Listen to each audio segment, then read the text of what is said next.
Ons gaan saam lees uit 1 Petrus 3 vanaf vers 13 af. Julle Bybels daar oopmaak, 1 Petrus 3 vanaf vers 13 af. Julle sal onthou die laaste paar Sondae het ons 'n hele paar tekste uit 1 Petrus uitgelees. Kom ons maak net die oë toe.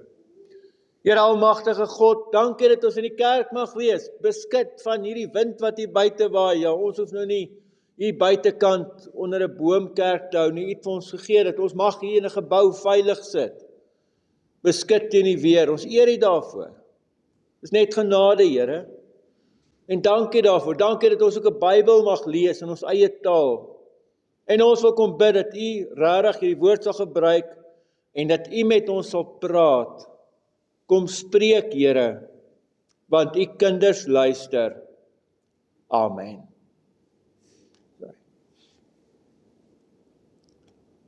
Vanaf vers 13. Verder. Wie sal julle sleg behandel as julle beywer vir wat goed is? Maar selfs al sou julle ly ter wille van wat reg is, gelukkig is julle. Moenie hulle intimidasie vrees of ontsteld raak nie. Inteendeel, eerbiedig Christus as Here in julle harte. Altyd gereed om julle te verantwoord, teenoor elkeen wat van julle rekenskap eis oor die hoop wat in julle leef. Doen dit egter met beskeidenheid en respek, met 'n goeie gewete, sodat wanneer julle beswadder word, die wat smalend is oor julle goeie leefwyse in Christus, beskaam kan staan. Dit is immers beter as dit God se wil sou wees, dat julle ly omdat julle goed doen, as dat julle ly omdat julle kwaad doen. Immers ook Christus het eens en vir altyd vir sondes gely, hy die regverdige ter wille van onregverdiges, sodat hy julle na God kon bring. Hy is wel liggaamlik doodgemaak, maar deur die Gees is hy lewend gemaak. Deur die Gees het hy ook gegaan en dit vir die Gees in die gevangenskap aangekondig. Daardie geeste was destyds ongehoorsaam toe God in Noag se dae geduldig bly wag het, terwyl die ark gebou is. In die ark is net 'n paar mense, altesaam 8, deur die vloedwaters heen gered. Die doop, wat 'n teenbeeld hiervan is, red ook julle nou.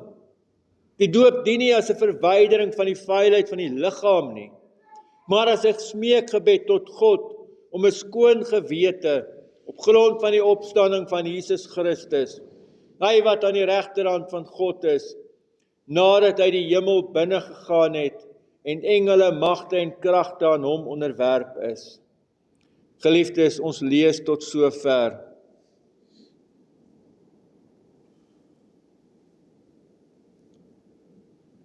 Petrus verbind die doop met die ark.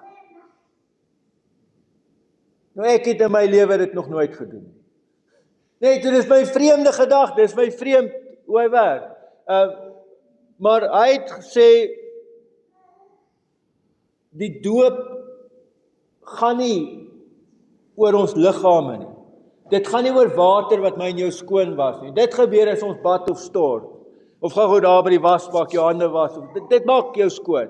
Maar jou binnekant, die doop is 'n heenwysing na dit wat Christus gedoen het. Dat hy my en jou kom reinig het. Dat hy ons kom skoon was het van alle ongeregtigheid. En dit gaan oor ons identiteit. Oor wie is ons in Christus? Jy onthou verlede keer het ons dit vir mekaar gesê, né? Ons is hierdie gewyde stene in 'n gebou. Ons is hierdie heilige nasie. Ons het gepraat van die teenspraak in die woorde, né? Maar die heilige nasie, hierdie priesterdom wat vir hom afgesonder is. Dis wie ons is. So as jy hou daaraan vas, met die doop het Christus ons kom merk as sy eiendom op. Ons behoort aan hom. En nou is die vraag, waar is Jesus nou?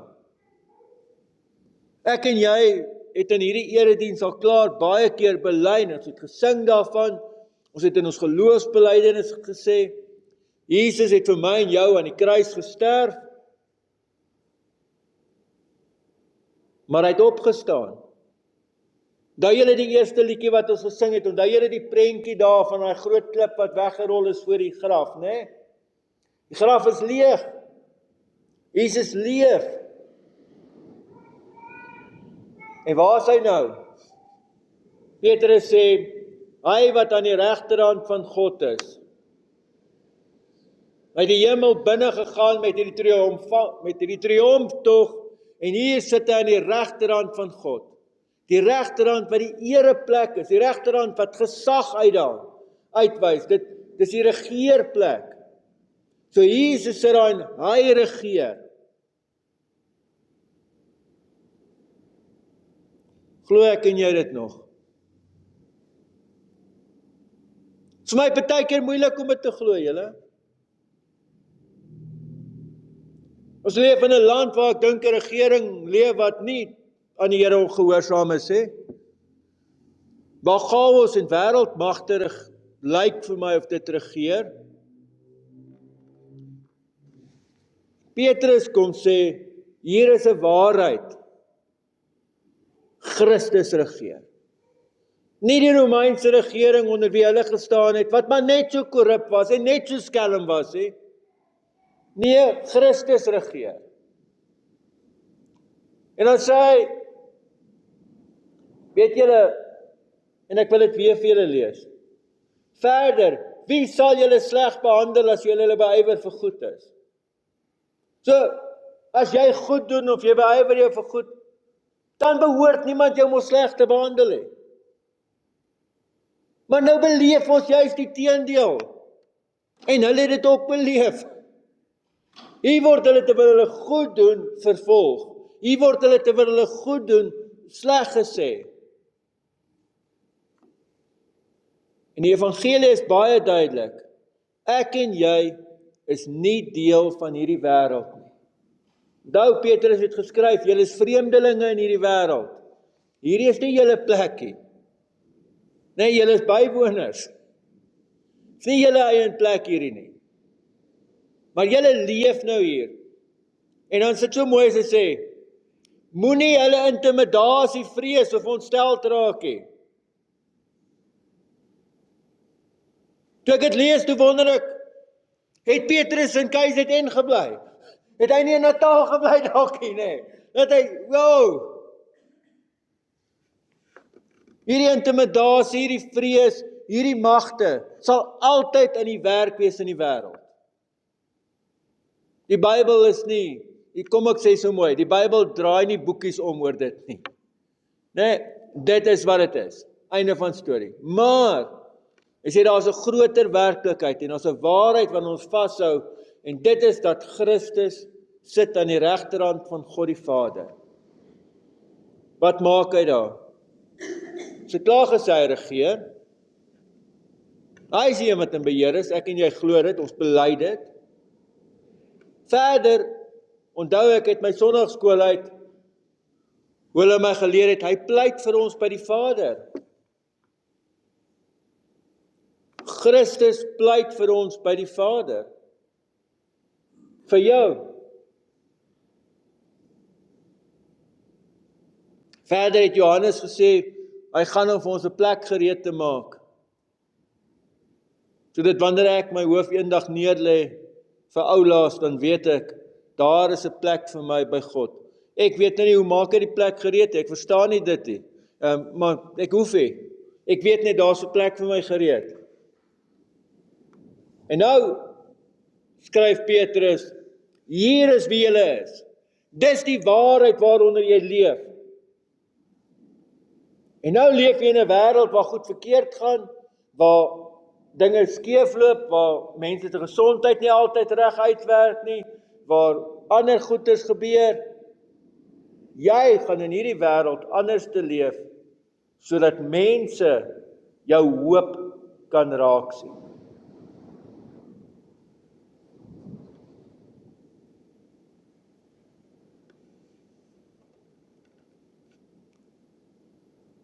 En ek wil vra of dit so is. Kan mense jou hoop raak sien? Want dis wat hy skryf. Hy sê ons leef in 'n wêreld en jy moet gereed wees. Jy moet gereed wees, want mense moet jou hoop kan raak sien. Hoe kry jy reg om te bly glo in dit alles? Hoe kry jy reg om in die Here te bly vashou? Hoe kry jy reg om te bly bid? Hoe kry jy reg om te bly glo en te bly hoop as al hierdie goedes in jou lewe gebeur? Petrus sê leef so dat mense dit kom vra van jou en dan moet jy gereed wees om 'n antwoord te gee.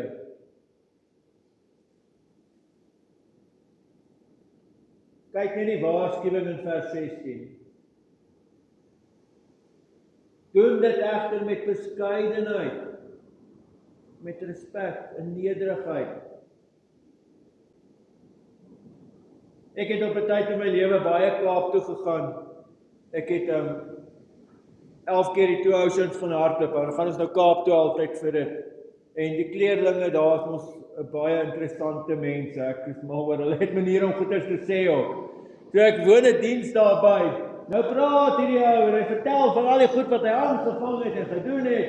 En iewers staan jy van hierdie broers op en hy sê vir hom: "Hey, is jy besig om te confess of breek jy?"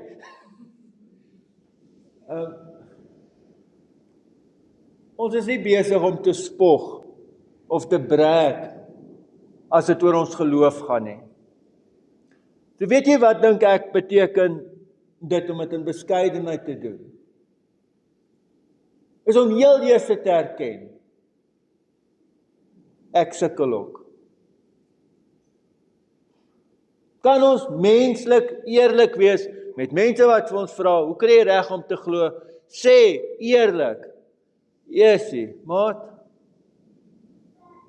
dis vir my partykeer ook swaar, ek sukkel ook. Begin deur eerlik te wees.